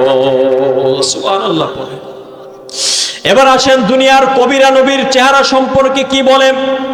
একজন কবি তো এমন ভাবে নবীর চেহারার প্রশংসা করে বললেন, জামালে হুসনে ইউসুফ পর ফকদ আশিক জুলাইখা থি, तुम्हारे रोए रोशन पर सारा आलम फिदा हुई। আল্লাহু আকবার। কবি ডাক দেয়া বলে, ইউসুফ আলাইহিস সালাতু ওয়াস সালামের সৌন্দর্যে তো শুধুমাত্র কেবলমাত্র জুলাইখা পাগল ছিল, কিন্তু নবী আপনার সৌন্দর্যে তো আজকে গোটা বিশ্ব পাগল পারা হয়ে গেছে। সুবহানাল্লাহ। কেমন ছিল আমার নবী, কেমন সুন্দর ছিল আমার নবী। কিন্তু নবী বলে, লা ফাখরা, আমি নবীর মধ্যে কোনো কি নাই, অহংকার নাই। শুধু তাই নয়, শুধু যে নবীর চেহারা সুন্দর ছিল বিষয়টা এমন নয়, নবীর চেহারার দাম ছিল কি ছিল না। আজকের সমাজে অনেক মানুষ দেখবেন, অনেক মানুষ দেখবেন চেহারা সুন্দর, কিন্তু মানুষ বলে উমুকের চেহারা সুন্দর হলে কি হবে, কিন্তু দুনিয়ার লুচ্চা বলে, কি বলে না, এরকম বলে না, যুবকের চেহারাটা খুব ভালো কিন্তু দুনিয়ার খারাপ, অমুকের চেহারাটা খুব ভালো কিন্তু লেনদেনে খুব খারাপ, তো দেখতে একবারে মাশাআল্লাহ আল্লাহর ওলি মনে হয় কিন্তু দুনিয়ার লুচ্চা, এরকম বলে কি বলে না। চেহারা সুন্দর কিন্তু চেহারার কোনো কি নাই, দাম নাই, কোনো কি নাই, দাম নাই। কিন্তু আমার আপনার নবীর চেহারার কেমন দাম ছিল। নবীর দাদা ছিলেন আব্দুল মুত্তালিব, কওমের লিডার ছিলেন, কওমের লিডার সর্দার ছিলেন। মক্কায় 3 বছর যাবত কোনো বৃষ্টি হয় না, এরকম একটা সিংহাসন ছিল, চেয়ার ছিল নবীর দাদার। তো সমস্ত মানুষ 3 বছর যদি বৃষ্টি না হয়, ওই এলাকা কি আর এলাকা থাকে? আমাদেরই তো যদি বৃষ্টি না হয়, গত কিছুদিন আগেও, গত গরমেও মনে হয় আমরা সলাতুল ইস্তিসকার নামাজ পড়েছি, অনেক জায়গায় নামাজ পড়েছে, আপনারা দেখেন নাই? অনেক জায়গায় পড়েছে, অনেক জায়গায় আপনারা দেখেছেন, নেটে দেখেছেন, মোবাইলে দেখেছেন যে অনেক জায়গায় নামাজ পড়তেছে সাধারণ গরমে। আর মক্কার মতো জায়গা, এরকম একটা গরম জায়গার মধ্যে 3 বছর যাবত বৃষ্টি নেই। কত বছর? 3 বছর যাবত বৃষ্টি নেই। কওমের সকল লোকেরা এসে বলতেছে, লিডার 3 বছর যাবত বৃষ্টি হয় না, হায় হায়, তো এখন কি করা? তো লিডার ডাক দিয়ে বলতেছে, যাও আগামীকাল তোমরা এসো, আগামীকাল বৃষ্টি হবে। সুবহানাল্লাহ পড়ে। আচ্ছা বলেন, আব্দুল মুত্তালিবের হাতে কোনো ক্ষমতা আছে?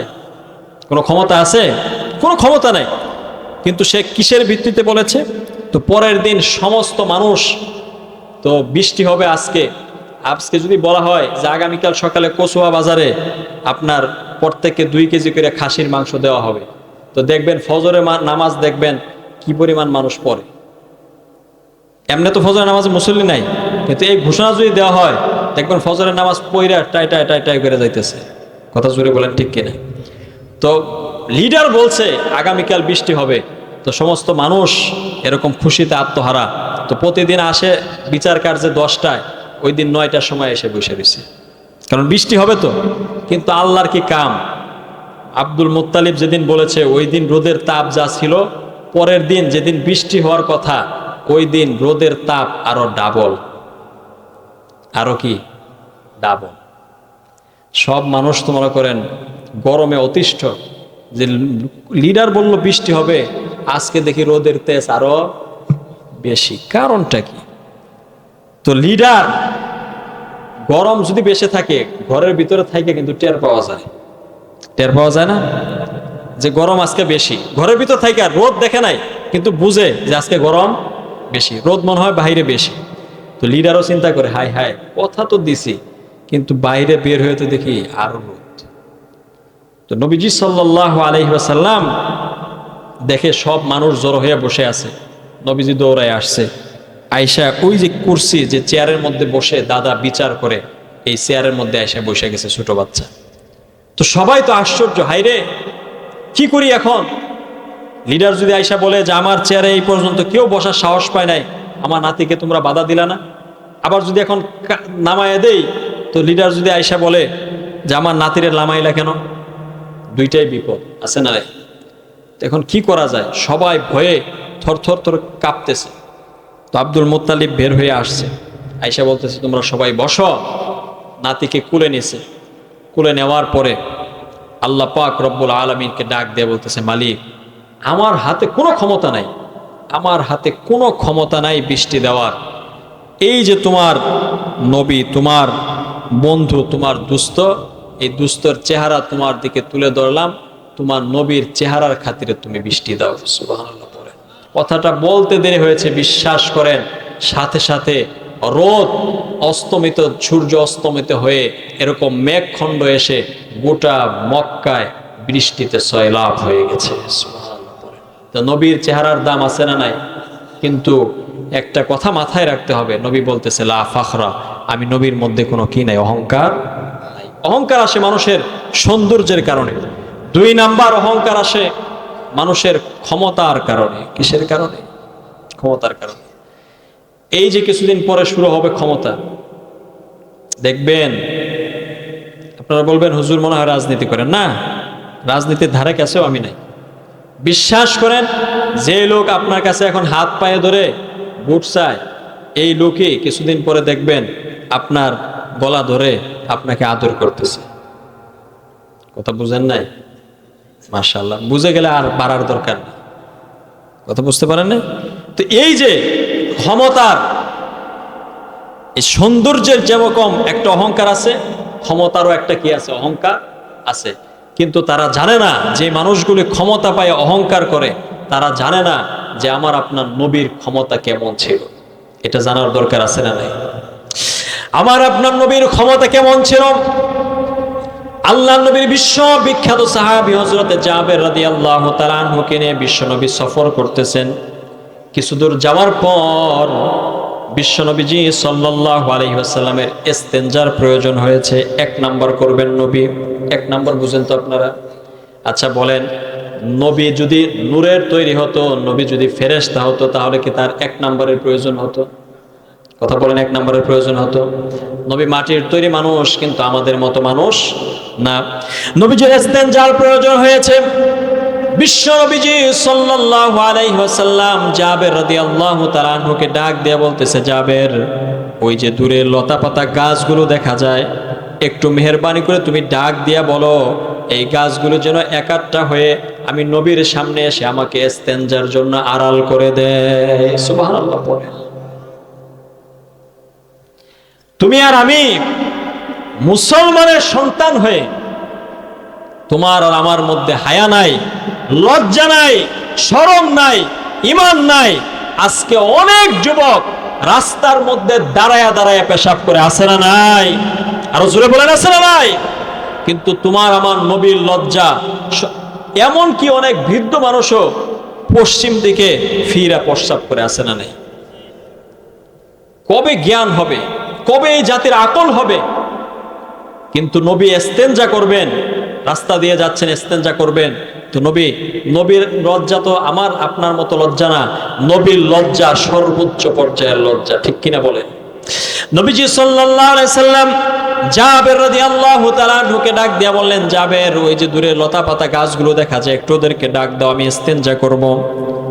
নবীজির কথা শুনে হযরত জাবের রাদিয়াল্লাহু তাআলা আনহু তো আশ্চর্য হয়ে গেলেন, নবী কি বলে? কিন্তু নবীর আদেশ মানার দরকার আছে না নাই? হযরত জাবের রাদিয়াল্লাহু তাআলা আনহু লতা পাতা গাছগুলোকে উদ্দেশ্য করে ডাক দিয়া বললেন, ও গাছেরা, বিশ্বনবী ইস্তেনজা করবে, তোমরা একটু ইস্তেনজার জন্য আড়াল করে দাও। জাবের কথাটা বলতে দেরি হয়েছে, কিন্তু গাছগুলো সব একত্র হয়ে নবীর সামনে এসে নবীকে ইস্তেনজার জন্য আড়াল করে দিতে দেরি করে নাই। সুবহানাল্লাহ পড়েন। নবীর ইস্তেনজা শেষ হওয়ার পর নবী হাত দিয়ে আঙ্গুল দিয়ে গাছগুলোকে ইশারা দিয়েছেন, যা দূরে চলে যা, জায়গায় জায়গায় চলে যা।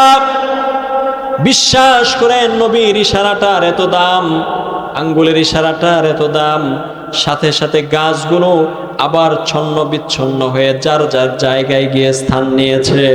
সুবহানাল্লাহ পড়ে। যে নবীর কথা গাছে শুনে গাছ এক জায়গা থেকে অন্য জায়গায় চলে আসতে পারে, সেই নবীর চাইতে ক্ষমতা আমার, আপনার, আমাদের নেতার কারো নাই, পৃথিবীর কারো নাই। কিন্তু নবী বলে লা ফাখরা, আমি নবীর মধ্যে কোনো কি নাই, অহংকার নাই। কথা জুড়ে বলেন, কি নাই? অহংকার নাই। বিশ্বনবী সাল্লাল্লাহু আলাইহি সাল্লাম সফর করছেন, কিছু দূর যাওয়ার পর সাহাবীরা বসে গেছেন, বিশ্বনবীও বসে গেছেন, প্রচন্ড ক্ষুধা, আর হাঁটতে পারছেন না। নবী করিম সাল্লাল্লাহু আলাইহি ওয়াসাল্লাম হযরত আলী রাদিয়াল্লাহু তাআলা আনহু নিজের মেয়ের জামাতাকে ডাক দিয়ে বলছেন, আলী, ওই যে দূরে খেজুর গাছ দেখা যায়, আস্তিনটা ভইরা আমার জন্য, সাহাবীদের জন্য খেজুর নিয়ে আসো। সুবহানাল্লাহ পড়েন। আস্তিন বুঝেন আপনার? আস্তিন এই যে জামার যে সামনের যে অংশ না, এই অংশকে কি বলা হয়? আস্তিন বলা হয়, আস্তিক না, আস্তিন, আস্তিন বলা হয়। তো নবীজি সাল্লাল্লাহু আলাইহি ওয়াসাল্লাম আলী রাদিয়াল্লাহু তাআলা আনহুকে বলেছেন, ওই যে দূরে একটা গাছ দেখা যায়, খেজুর গাছ, আস্তিনটা ভইরা খেজুর নিয়ে আসো, আমি খাবো, সাহাবীদেরকে খাওয়াবো। তো আলী রাদিয়াল্লাহু তাআলা আনহু গাছের নিচে যায়া গাছের দিকে তাকায়া দেখে খেজুর গাছের মধ্যে কেবল ফুল ফুটতেছে। কি ফুটতেছে? ফুল ফুটতেছে। আচ্ছা বলেন, ফুল ফুটতেছে, তাহলে সেই গাছে কি পাকা খেজুর পাওয়া সম্ভব? কিন্তু আলী রাদিয়াল্লাহু তাআলা আনহু চক্ষুটা বন্ধ করে আস্তিনটা পেতে গাছকে ডাক দিয়ে বলছে, গাছ, বিশ্বনবীর ক্ষুধা লেগেছে, সাহাবায়ে কেরাম খাবে, নবী খাবে, খেজুর খাবে, আমাকে খেজুর আনতে বলেছে। এই কথাটা বলতে দেরি হয়েছে। বিশ্বাস করেন, ওই ফুলগুলো আস্তে আস্তে খেজুর রূপ ধারণ করে আস্তে আস্তে বড় হয়ে পেকে পেকে পেকে পেকে হযরতের আলী রাদিয়াল্লাহু তাআলা আনহুর আস্তিনটা ফল দিয়ে ভরে গেছে। সুবহানাল্লাহ পড়েন। যে নবীর উসিলায় কাঁচা খেজুর পাকা হয়ে যায়, সেই নবীর ক্ষমতা আর আমার ক্ষমতা কি সমান? কিন্তু নবী বলে লা ফাখরা, আমি নবীর মধ্যে কোনো কি নাই, অহংকার নাই। আজকে আমার কথা, আপনার কথা, মানুষ তো দূরের কথা, গাছপালা তো দূরের কথা, মানুষই তো শুনে না। কয়জন মানুষ আপনার কথা শুনে? কয়জন মানুষ আমার কথা শুনে? আরে মানুষের কথা কি বলবো, নিজের ঘরের স্ত্রী তো শুনে না। যাই যদি বলি যে বিবি এক গ্লাস পানি দাও, হয়তো হাত কি ন্যাঙ্গা হয়ে গেছে, খাইতে ডাইলা খাইতে পারো না। আপনাদের স্ত্রীরা ভালো, আমারটার কথা আমি বললাম। তো নিজের কথা, আমার কথা তো আমার ঘরের বিবি শুনে না, স্ত্রী শুনে না, তো গাছপালা তো দূরের কথা। আর আমি অহংকার করি। আমি কি করি? অহংকার করি। এজন্য প্রিয় ভাইয়েরা, অহংকার একমাত্র কার চাদর? আল্লাহর চাদর। সুতরাং আল্লাহর চাদর নিয়ে টানাটানি করার কোনো কি নাই, সুযোগ নাই। এজন্য জমিনের মধ্যে রহমানের খাস বান্দা, গোলাম যদি কেউ হতে চায়, এক নাম্বার শর্ত হলো তাকে জমিনের মধ্যে নম্র ভদ্র হয়ে চলতে হবে। 2 নাম্বার শর্ত, সময় শেষ হয়ে গেছে, কালেকশনের টাইম চলতেছে, খুব সংক্ষেপে আমি বলছি, তাফসির করার আর সুযোগ নাই। 2 নাম্বার, আল্লাহর খাস গোলাম হওয়ার জন্য খুব মনোযোগ দিয়ে শুনবেন। 2 নাম্বার বৈশিষ্ট্য হলো ওয়াইদা খাতাবাহুমুল জাহিলুন ক্বালু সালামা। যখন কোনো মূর্খ মানুষ আপনার সাথে তর্কে লিপ্ত হয়, আপনাকে গালিগালাজ করে, তখন আপনি তার জন্য শান্তির দোয়া করে দেবেন। সুবহানাল্লাহ পড়েন। এটা কার কথা? আল্লাহর কথা। 3 নাম্বার, আল্লাযীনা ইয়াবিতুনা লিরাব্বিহিম সুজদাও ওয়া কিয়ামা। প্রত্যেকের ঘরটা নিজের ইবাদতের ঘরে পরিণত করতে হবে। সুবহানাল্লাহ পড়েন। আজকে আমাদের সমাজের প্রত্যেকের ঘর, কারো ঘর চিড়িয়াখানা হয়ে গেছে, কারো ঘর টিভি সিনেমায় ভরে গেছে। কথা বলুন ঠিক কিনা? কিন্তু এইভাবে যদি চলতে থাকে, আপনি আল্লাহর খাস গোলাম তো দূরের কথা, আপনি আল্লাহর গোলামি হতে পারবেন না। এজন্য 3 নাম্বার গুণ থাকতে হবে, আমাদের ঘরটাকে কিসের ঘর বানাইতে হবে? ইবাদতের ঘর বানাইতে হবে। 4 নাম্বার, আল্লাহ পাকের কাছে প্রতিদিন, আল্লাহ পাকের কাছে জাহান্নামের আযাব থেকে আমাদেরকে পানা চাইতে হবে। চাইতে পারবো না ইনশাআল্লাহ? ইমাম সাহেব যখন বলে আল্লাহুম্মা ইন্না নাসআলুকাল জান্নাহ ওয়া নাউযু বিকা মিনান নার, তখন আমরা সবাই বলবো আমিন, যে আল্লাহ জাহান্নাম থেকে আমাদেরকে কি দান করেন? পানা দান করেন। 5 নাম্বার যে কোয়ালিটি, যে বৈশিষ্ট্য আমাকে থাকতে হবে, আল্লাহ বলেন ওয়াল্লাযীনা ইযা আনফাকু লাম ইউসরিফু ওয়া লাম ইয়াকতুরু ওয়া কানা বাইনা যালিকা কাওয়ামা। আল্লাহ বলেন যে তোমরা খরচ করবে, এমন ভাবে খরচ করবে যে অপচয় করবে না, আবার বেশি কিপটামিও করবে না, মধ্যম পন্থায় কি করতে হবে? খরচ করতে হবে। আচ্ছা বলেন, এই যে আপনাদের এই মসজিদ, এটা কি মহল্লার মসজিদ না, না বাজার মসজিদ? মহল্লা মসজিদ। এই মসজিদ কার ঘর? সবাই তো বলে না মসজিদ কার ঘর? আল্লাহর ঘর। কিন্তু এর রক্ষণাবেক্ষণ, এর সম্প্রসারণ, এর দায়িত্ব কাদের? মাশাআল্লাহ। আর বিশেষ করে যারা সমাজবাসী, তাদেরই তো এটা দেখাশোনা করার কি দায়িত্ব। তো আপনাদের মসজিদ মোটামুটি ভালো, দেখতে শুনতেও ভালো, কাজও মোটামুটি কমপ্লিট। এখন কি কোনো কাজ ইমাম সাহেব বাকি আছে? ওযুখানার ছাদ, মাশাআল্লাহ। তো ওযুখানার ছাদ আপনারা এত বড় মসজিদ করে ফেলেছেন, ওযুখানার ছাদ করা কোনো ব্যাপার? কথা জুড়ে বলেন, ব্যাপার? এজন্য কি আপনাদেরকে চিল্লায় ওয়াজ করতে হবে? মাশাআল্লাহ। যারা যারা না বলছেন ইনশাআল্লাহ দাঁড়ায় বলেন 10,000 টাকা করে আমি দিব। কথা মনে হয় বুঝেন নাই। কথা শুনেন, আল্লাহর খাস গোলাম যদি কেউ হতে চায়, তাহলে অবশ্যই তাকে আল্লাহর রাস্তায় খরচ করতে হবে, এছাড়া বিকল্প কোনো পথ নাই। এজন্যই তো আল্লাহ পাক রব্বুল আলামিন বলেন আল্লাযীনা ইউনফিকুনা ফিস সাররাই ওয়াদ-দাররাই ওয়াল কাযিমিনাল গায়যা ওয়াল আফিনা আনিন নাস ওয়াল্লাহু ইউহিব্বুল মুহসিনিন। আল্লাহ পাক রব্বুল আলামিন বলেন মুত্তাকিদের প্রথম বৈশিষ্ট্য হলো তারা সুখে এবং দুঃখে একমাত্র একজনের জন্য দান করে। চিল্লায় বলেন তিনি কে? আর একটু জোরে বলেন তিনি কে?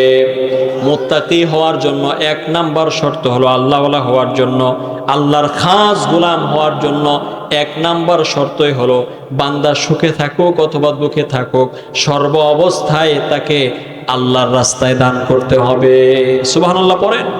সুতরাং মসজিদ আল্লাহর ঘর, এই ঘরে সর্বপ্রথম আমরা দেখি কোন আল্লাহর বান্দা আছে যে 10,000 টাকা আমি আল্লাহর ঘরে স্বতঃস্ফূর্তভাবে দিল খুলে আমি তার জন্য দোয়া করব। 10,000 টাকা কে একটু মেহরবানি করে দাঁড়ান তো দেখি। একজন মানুষ 10,000 টাকা দেবেন, মসজিদের ওযুখানার ছাদ হবে।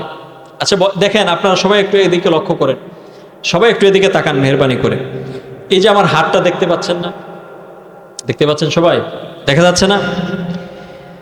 বিশ্বাস করেন আমার জীবনে এমন কোনো গুনাহ নাই যে গুনাহ আমি করি নাই, আমার দ্বারা হয় নাই। গুনাহে জর্জরিত সব গুনাহ আমার দ্বারা হয়ে গেছে, কিন্তু বিশ্বাস করেন এই যে হাত, ডান হাত, এই হাত দিয়ে আমি অসংখ্য অগণিতবার আল্লাহর কোরআন ধরেছি। সুবহানাল্লাহ পড়েন। এমনকি এই হাত দিয়ে প্রতিদিন কমপক্ষে 1 পারা 2 পারা কোরআন আমি তেলাওয়াত করি। সুবহানাল্লাহ পড়েন। তো আপনি বলবেন যে আপনি হুজুর মানুষ, আপনি তো পড়বেনই। আপনি কথা বুঝতে পারেন নাই? আপনি বলবেন যে আপনি হুজুর মানুষ, আপনি কোরআন পারেন, আপনি তো পড়বেনই। বিকাশের দোকান যারা করে তারা দেখবেন সারাদিনই মোবাইল চালায় না? কিন্তু কয় ঘন্টা সময় ইউটিউব আর ফেসবুক চালাইতে পারে? সময় পায়? আমি হুজুর মানুষ, কিন্তু আমারও সময়ের একটা কি আছে, দাম আছে না? আমার ছাত্র পড়াতে হয়, মসজিদে নামাজ পড়াতে হয়, বিভিন্ন সেমিনারে কথা বলতে হয়, বিভিন্ন জায়গায় যেতে হয়, পরিবার দেখতে হয়, বিবি বাল বাচ্চা দেখতে হয়, ব্যস্ততার শেষ নাই। কিন্তু এর ভিতর দিয়েও আমি ছোট্টবেলা থেকে, সেই হাফেজ যখন হয়েছি তখন থেকেই আমি আমার বিশ্বাস করেন কোনো নেক আমল নাই, আমার কোনো আমল নাই, কোনো আমল আমি যে আল্লাহর কাছে নিয়ে দাঁড়াবো এরকম কোনো আমল আমার নাই। কিন্তু একটা আমল আমি ছোটবেলা থেকে, আমি বুঝমান হওয়ার পর থেকে করি, সেটা হলো, এটা অহংকারের জন্য বলছি না, আপনাদেরকে বোঝানোর স্বার্থে বলছি, যে আমি প্রতিদিন, প্রতি মাসে, আরবি তারিখ অনুযায়ী প্রতি মাসে 2 খতম করে কোরআন তেলাওয়াত করি। সুবহানাল্লাহ। প্রতি মাসে তো আপনারা আমার দিকে না তাকায়, সবাইকে বলছি আমার দিকে তাকানোর প্রয়োজন নাই। এই যে ডান হাত, এই যে ডান হাত, যে হাত দিয়ে আমি অসংখ্যবার কোরআন খতম করেছি, তো সেই কোরআনকে, সে আল্লাহর ঘরকে মুহাব্বত করে আপনারা এই ডান হাতের মধ্যে একজন মানুষ দাঁড়ান যে আমি ওযুখানার জন্য 10,000 টাকা আল্লাহর রাস্তায় দিব, আল্লাহর ঘরে দিব। একজন মানুষ দাঁড়ান, আমি এই হাত দিয়ে আপনার পিঠ ভুলাইয়া আপনি দোয়া করে যাবো ইনশাআল্লাহ। দেখি একজন মানুষ দাঁড়ান ইনশাআল্লাহ, হিম্মত করেন, হিম্মত করেন। আল হিম্মাতু হিয়াল ইসমুল আজম, হিম্মত সবচেয়ে বড় ইসমে আজম।